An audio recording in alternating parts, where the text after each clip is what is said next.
بڑی مزیدار کہانی ہے سر آپ کی. کسی ڈائریکٹر نے کوئی فلم بنانے کی بات نہیں کی, کوئی اپروچ نہیں کیا آپ کو؟ شہزاد اچھی کہانیوں پہ فلمیں نہیں بنتی, پوری کہانیوں پہ فلمیں بنتی. کیونکہ آپ اپنے خاندان میں سب سے پہلے تھے جو اسکول گئے اور پڑھنا شروع کیا, تو آپ کے پیرنٹس کا کیا پوائنٹ آف ویو تھا؟ لوگوں نے مشکل کا لفظ صرف سنا ہے, ان کو اندازہ نہیں ہے کہ مشکل ہوتی کیا ہے. میں ایک سامنے اگزامپل ہوں جس نے زندگی میں ہر چیز ہی مشکل دیکھی ہے, کوئی سادہ سمپل چیز نہیں تھی, تو ہر چیز ہی ایکسیپشنل. ایک ایسا آدمی جس کی 5000 سال کی ہسٹری میں کوئی شخص اسکول نہیں گیا. اسکول ہمارے لیے ظاہر نئی چیز تھی, میں نے آپ کو بتایا. اب میں آپ کو لے کے چلتا ہوں گلگت, جہاں ایک لڑکی نے تعلیم کے ذریعے نہ صرف اپنی فیملی کی بلکہ پورے علاقے کی زندگی بدل دی. کہتے ہیں قوموں کے لیے علم جو ہے وہ زندگی ہوتی ہے اور جہالت جو ہوتی ہے وہ موت ہوتی ہے. علم کیسے زندگی بدلتی ہے, آئیں اس کی ایک ایگزامپل آپ کو دکھاتے ہیں اور ملواتے ہیں. بلکہ خدیجہ کیا حال ہے آپ کا؟ آپ ٹھیک ٹھاک؟ کل آپ کیسے؟ میں بالکل ٹھیک ہوں. آپ بتائیں گے یہ جو سفر ہے سارا اور جو آج جہاں تک آپ پہنچی ہیں؟ میں نے اپنی تعلیم کا آغاز ایک چھوٹے سے گاؤں میں ایک چھوٹے سے اسکول سے شروع کیا تھا, اور ایک میں بہت ہمبل رورل بیک گراؤنڈ سے میرا تعلق ہے. اس میں آج میں جس سٹیج پہ ہوں اس میں شاید میری اتنی محنت نہیں ہے جتنے میرے ماں باپ کی ہے. اور باقی کیا آپ کے امی ابو پڑھے لکھے تھے؟ نہیں, ان پڑھ ہے. اور میں اپنی فیملی میں پہلی لڑکی ہوں جس نے تعلیم حاصل کی ہے. مجھ سے بڑے میرے بھائی ہیں, انہوں نے پڑھا ہے, لیکن میری 2 بہنیں مجھ سے بڑی تھی, ان کو علم حاصل کرنے کا موقع نہیں ملا ہے. اسکول ہی نہیں تھا گاؤں میں. تو ایک چیز سب سے پہلی مشکل کہ ایک شخص جو دیہاتی پس منظر سے جس کا تعلق ہے اس کا اسکول میں چلے جانا, تو اسکول.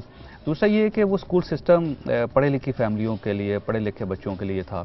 ایک ایسا اجڑ آدمی, اس کے لیے بڑا مشکل تھا کہ وہ اس میں زندہ رہے اور آگے بڑے ایکسل کرے.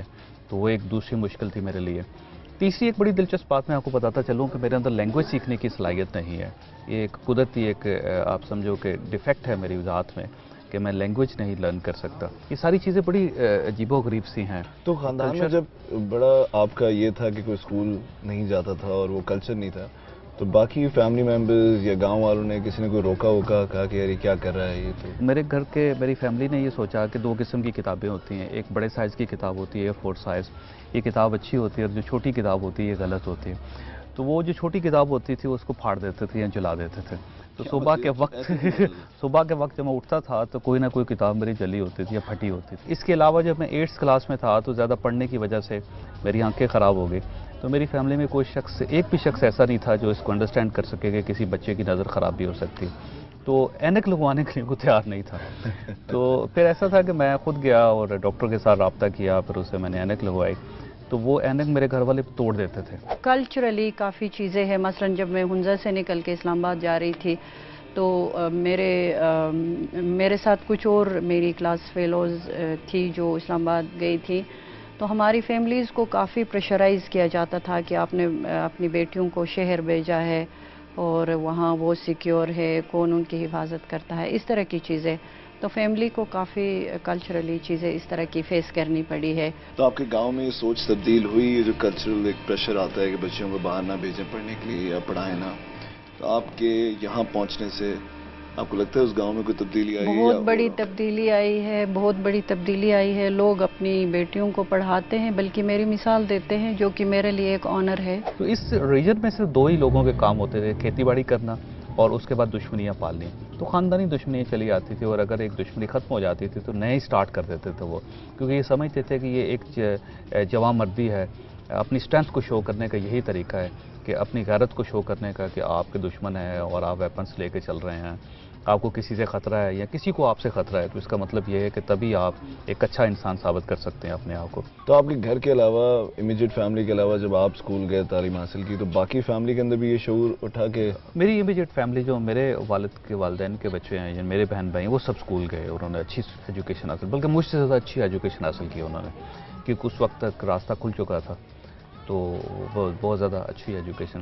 میرا اپنا بچہ جب اس نے A لیول کیا تو میں بڑا حیران ہوا کہ تو یہ ایک آپ یہ دیکھو کہ 40 سال کا دائرہ ہے جس میں ہر چیز چینج ہو گئی, اور اس کی چینج ہونے کی وجہ صرف اور صرف ایجوکیشن تھی. آپ کو کیسا لگتا ہے یہ کیسے زندگی بدلی ہے آپ کی اسکول جانے سے یا تعلیم حاصل کرنے سے؟ جی مجھے بعض دفعہ جب میں ریفلیکٹ کرتی ہوں تو مجھے یقین نہیں آتا ہے آج میں جس سٹیج پہ ہوں یہ شاید میں نے اس کا خواب بھی نہیں دیکھا تھا. آج ایک میں بہت بڑے ادارے کو ہیڈ کرتی ہوں اور میرے انڈر علاقے میں 126 اسکولز فارمل سیکٹر میں اور تقریباً 290 انفارمل سیکٹر میں کام کر رہے ہیں. تو میرے لیے یہ ایک خواب ہے اور یہ سفر اتنا آسان نہیں تھا میرے لیے. جیسے میں نے شروع میں کہا کہ میرے ماں باپ نے بہت محنت کی اور مجھے اسکول بھیجا. میں نے وہاں سے اپنا میٹرک پاس کیا اور پھر آگے اسلام آباد چلی گئی. اسلام آباد سے میں نے اپنا گریجویشن کمپلیٹ کیا. گریجویشن کے بعد میں نے اسی اسکول میں پڑھانا شروع کیا جہاں سے میں نے میٹرک کیا تھا اور اس اسکول میں واپس پڑھانا میرے لیے ایک بہت بڑا اعزاز تھا. میں اسکول میں پڑھنا شروع ہو گیا. میری اپنی فیملی 8 بہن بھائی ہیں. 7 بہن بھائی مجھ سے چھوٹے ہیں. وہ بھی پھر اسکول جانا شروع ہوئے. پھر ہم یہاں سے نکل گئے اسلام آباد چلے گئے. اب ہم پیچھے مڑ کے دیکھتے ہیں تو ہمیں بڑا عجیب سا محسوس ہوتا ہے کہ ہم کس کلچر سے نکل کے آئے. اور اگر ہمارے پاس تعلیم نہ ہوتی تو آج ہم اسی گاؤں کا حصہ ہوتے یا جیل میں ہوتے یا ہم نے کچھ قتل کیا ہوتا یا قتل ہو گئے ہوتے. ارلی چائلڈہڈ ڈیولپمنٹ ماں کے پیٹ سے شروع ہوتا ہے اور اس کے لیے ضروری ہے کہ مائیں لکھی پڑھی ہو. اور اگر گھر جو سنبھالتی ہے وہ ماں اگر لکھی پڑھی ہو تو وہ ایک آپ کو ایک لکھی پڑھی جنریشن لکھی پڑھی قوم دے سکتی ہے. تعلیم آپ کی زندگی میں تو بڑا پارٹ پلے کیا ہے. آپ کو لگتا ہے باقی یہ جو ہماری عوام ہے جو بچے پڑھ نہیں پاتے یا ان کے ماں باپ سمجھتے ہیں پڑھنے کے بعد اس کو اچھی نوکری نہیں ملے گی, تو صرف نوکری ایک مقصد ہوتا ہے تعلیم حاصل کرنے کا یا باقی بھی بہت زندگی بدلتی ہے؟ وہ کہتے ہیں یہ صرف فلسافیکل بات ہے کہ جی بہت کچھ اور ہوتا ہے, نوکری ملنی چاہیے بس. میں ایک انڈیویجول ہوں اس سوسائٹی کا. آپ یہ سمجھو کہ گاؤں ہے, اس میں اس کے دائیں بائیں 6-7 گاؤں ہیں جو ہماری اپنی فیملی اپنی برادری کے گاؤں ہیں. ان میں سے اگر ایک بچہ اسکول جا کے پڑھ کے شیپ چینج کر سکتا ہے سوسائٹی کی, یا اس کی سوچ کچھ لوگوں پہ اوپر افیکٹ کرتی ہے, یا لوگوں کو سوچنے کا ڈھنگ سکھاتی ہے, یا لوگوں کو بہتر زندگی کے بارے میں چیزیں بتاتی ہے, یہ نہ بھی ہو تو تب بھی میری اپنی زندگی میں بہت چینج آئی. تو اس قسم کے اگر 1000 لوگ ہوں اس ملک میں جو یہ سوچ لیں کہ ہم نے کلچر کو بدلنا ہے, اپنی سوچ کو چینج کرنا ہے, ہم نے انوائرمنٹ کو چینج کرنا ہے, تو آپ خود سوچو کہ پاکستان میں کتنی بڑی تبدیلی آ جائے.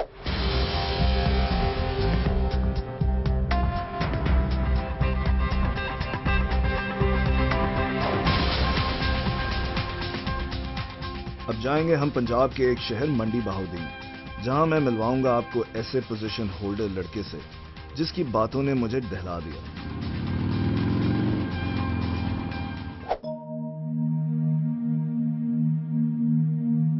باخدمت جناب وزیر اعلیٰ پنجاب.